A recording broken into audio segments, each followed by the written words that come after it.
Hola, bienvenidos a un nuevo video. Después de mucho tiempo estamos de regreso y bueno, estamos con un invitado especial. Él es Francisco Contreras, es coautor de libros de neuropsicología y pues bueno, ya ven que se acerca el Día del Amor y la Amistad. Pues vamos a hablar de un tema muy interesante que es sobre el amor y el cerebro, ¿no? Cómo está relacionado el cerebro con el amor, ¿no? Con todo lo que sentimos.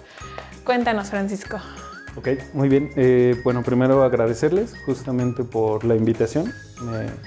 Me es como grato platicar sobre estos temas. Me parecen como curiosos, interesantes. Es como parte de mis actividades de interés principal.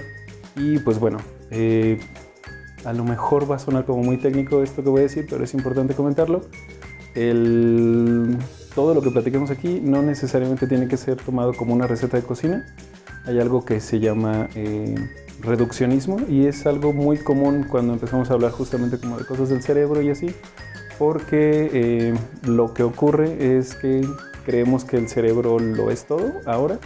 Nos gusta mucho como atribuirle todas las funciones al cerebro, y no necesariamente es así, o que el cerebro es como la maravilla, digamos que de todo lo que ocurre en los seres humanos.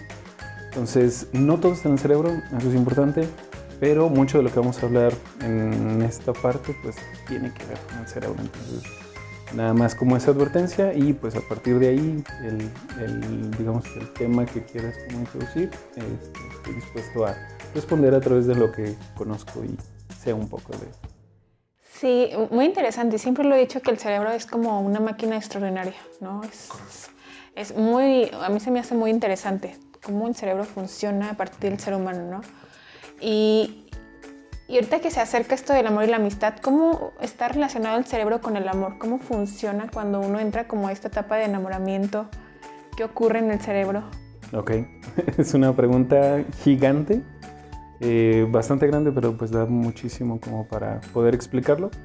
Primero podríamos, digamos que, situar la teoría con la cual nos vamos a acomodar un poco para interpretar lo que está pasando en el cerebro o lo que está pasando en el ser humano, que es un poquito más como amplio, pero en el sentido más extenso en la psicología nos ayuda la teoría de Stenberg, la teoría triangular del amor de Stenberg, y en esta teoría triangular se consideran tres elementos, que es la intimidad, la pasión y el compromiso. Entonces, si por ahí les interesa, googleen un poco.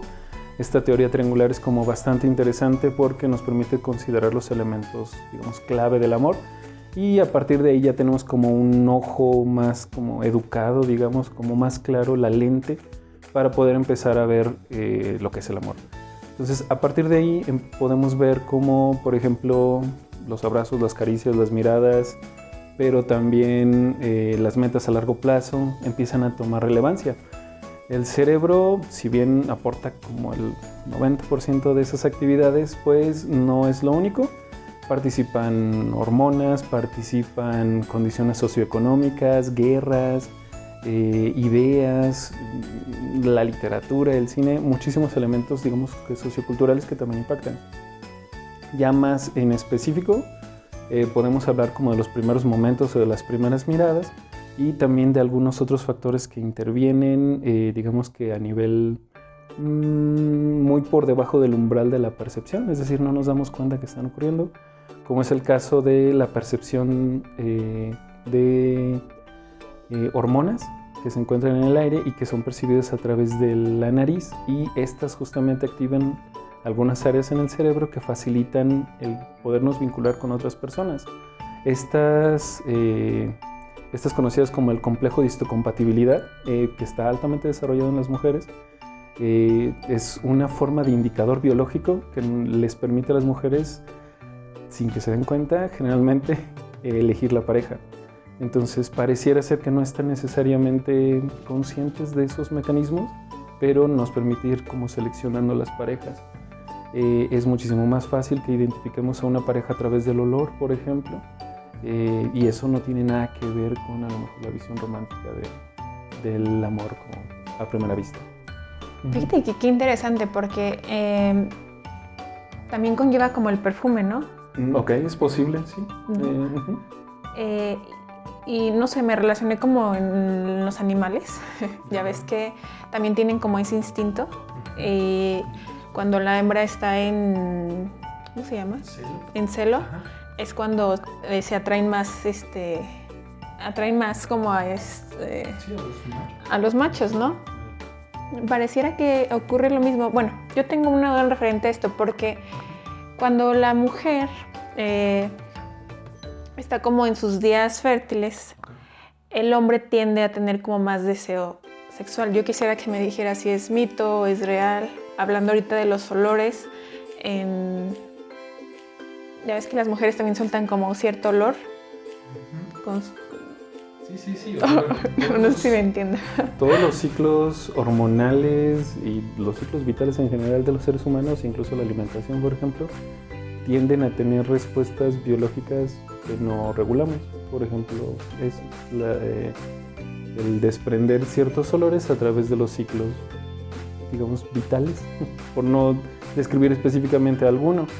De ahí a lo mejor valdría la pena un poco la distinción. No son los mismos mecanismos en los animales que en los humanos, no estrictamente. Sí se puede utilizar mucho de la investigación que se hace en neurociencia en general, en medicina en general, en biología y principalmente en etología, que es la que nos permite como relacionar un poco el comportamiento humano con el comportamiento animal.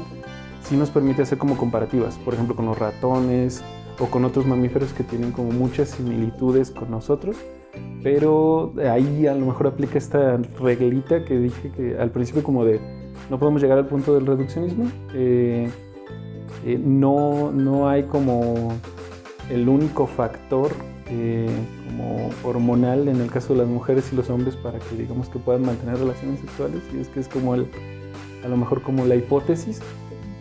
Hay otros factores, pero sí se consideran como relevantes o importantes. El deseo sexual puede estar como más activo en etapas de ciclos, digamos que de la vida, específicos determinados por hormonas. Y estos también se pueden ver afectados, digamos que desde el cerebro, aunque también viene como desde afuera, por condiciones como la depresión, trastornos de ansiedad, un tumor cerebral, por ejemplo. Si una hormona específica, por ejemplo los estrógenos, se ven afectados, entonces el deseo sexual se puede ver afectado, o la testosterona se ve afectada, el deseo sexual se ve afectado. Entonces digamos que si nos vamos a las moléculas también podemos afectarlo. Si nos vamos a lo macro, como un trastorno afectivo, por ejemplo, o la depresión como tal, pues también podemos afectar ese tipo de ciclos, y también podemos afectar las expresiones del amor, digamos, en sus como diferentes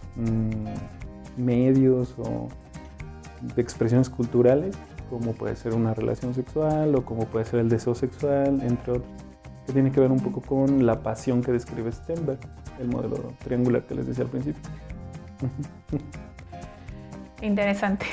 Sí, perdón, es una respuesta larga. Creo que te desvié un poco también con mi pregunta.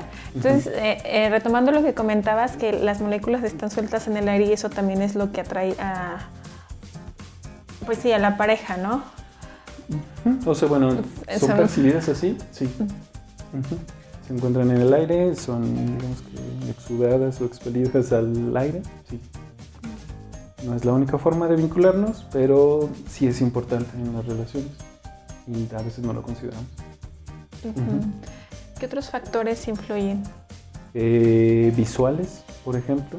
Los hombres tienen barridos visuales muchísimo más intensos que las mujeres, y eso también viene como basado en evidencia científica.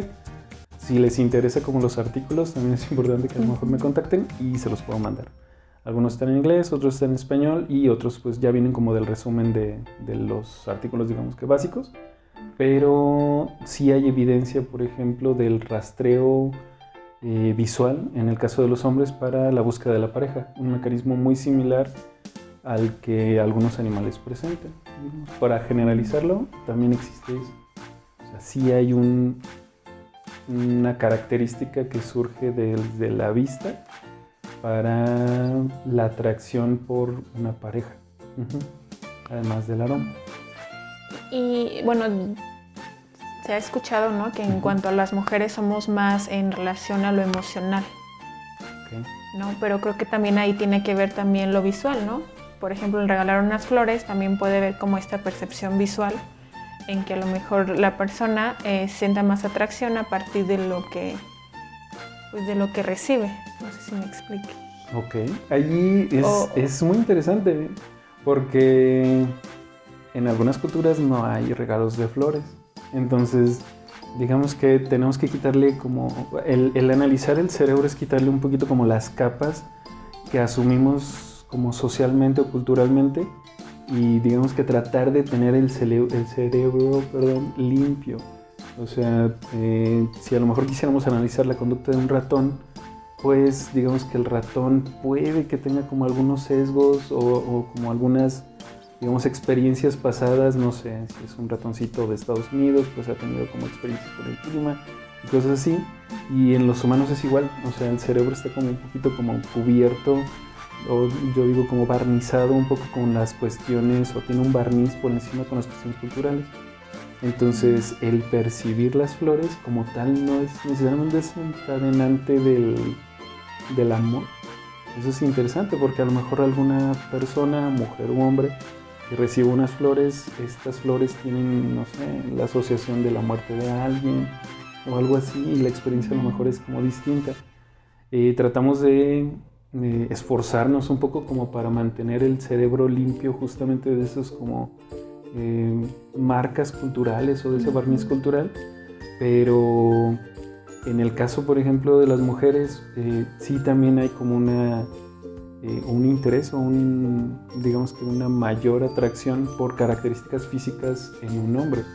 Entonces, también hay un rastreo visual, sí, es menos intenso o es menos dependiente del rastreo en los hombres, pero esas flores, digamos que ya es como el barniz cultural que tiene el cerebro.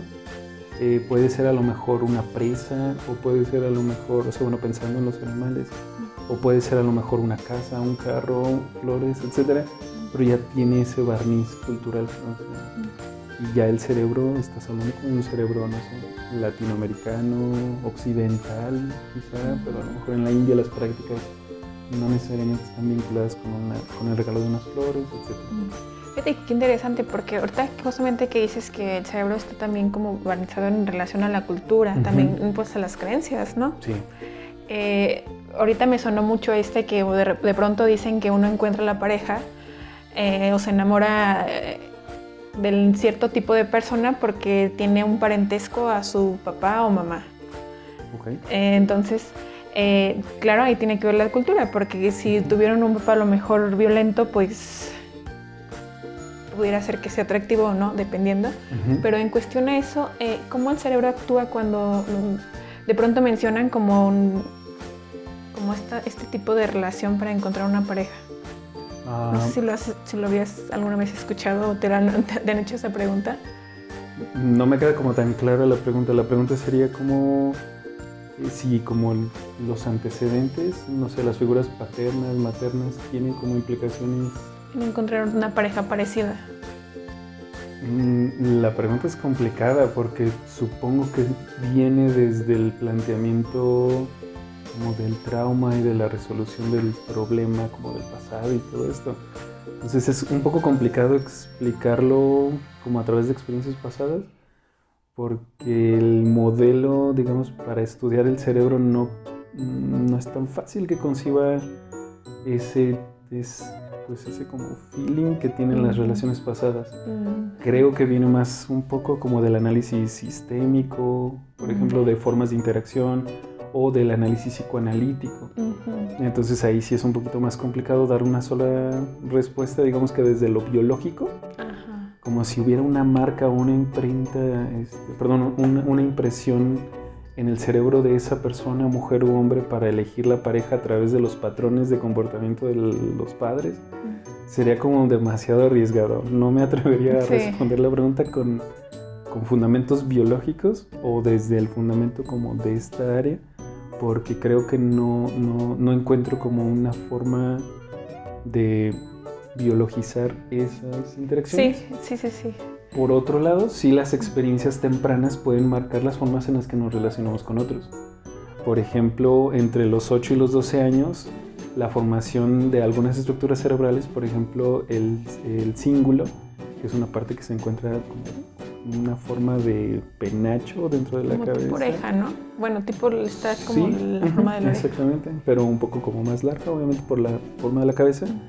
Si existe maltrato o negligencia en las primeras etapas de vida, entre los 8 y los 12 años, esto puede impactar en las formas de relacionarnos con nosotros. Conocemos a lo mejor como casos mucho más drásticos en los que se sufren abusos físicos, psicológicos, sexuales en las primeras etapas de vida, y estas afectan las formas de relacionarse con otras personas, como parejas y otras. Entonces, a lo mejor esa sí podría ser una forma de explicar el patrón de comportamiento, digamos que del sistema anterior, en este caso como los padres,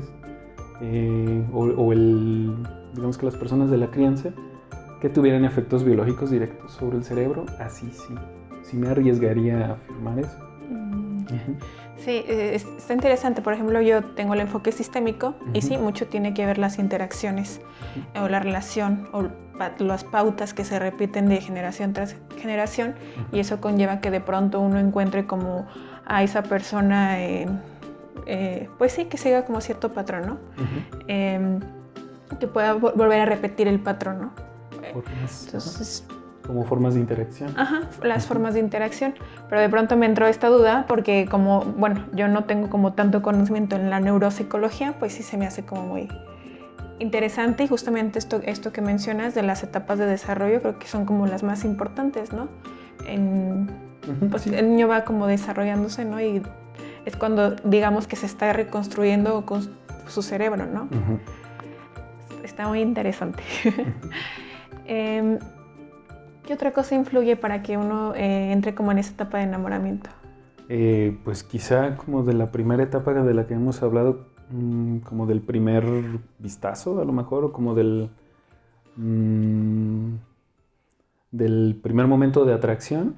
Aún así, pues ya vienen como las etapas más complejas, como el enamoramiento como tal, o la etapa como de conquista, en la que justamente como que las parejas empiezan a demostrar formas de interacción. Entonces ya no nada más es una vista, sino son acciones o comportamientos orientados a mantener una relación con la otra persona. Y es ahí donde viene lo interesante, porque, en cada momento, pero cada una etapa, digamos que tiene su nivel de ser como interesante, y en ese punto es donde se empiezan a liberar los principales neurotransmisores. Entonces, un abrazo, un beso, el roce de las manos, una mirada sostenida incluso, tiene respuestas biológicas muchísimo más intensas que a lo mejor una persona, entre comillas, neutra. Entonces ahí sí ya tenemos, digamos que mucha evidencia, o la evidencia se empieza como a condensar ahí, donde se pueden poner imágenes de personas, mujeres o de hombres, aleatorias, y la de la pareja, y entonces empezamos a ver actividad, dopaminérgica, por ejemplo, en las áreas de placer, una vez que se alcanza a identificar a la pareja dentro del grupo de las fotografías, por ejemplo. Entonces, esa es la primera etapa, como digamos, clave o muy intensa, en el que se empiezan a ver como los marcadores biológicos del amor, o del enamoramiento, mejor dicho, y podemos ver actividad de oxitocina.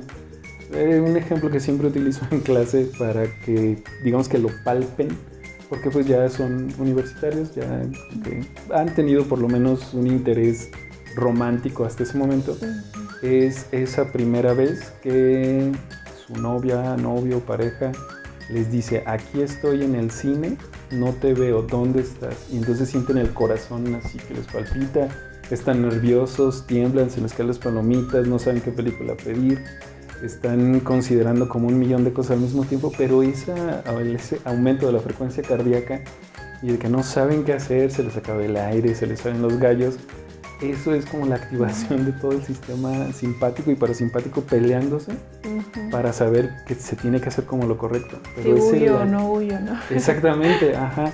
Es como de, es que quiero estar con esa persona, pero tengo tantos nervios, me voy a equivocar, y vienen hasta pensamientos intrusivos de ese tipo, de experiencias pasadas, o a lo mejor de experiencias que pudieran en algún momento llegar a fallar. pero esa respuesta biológica no está en los manuales.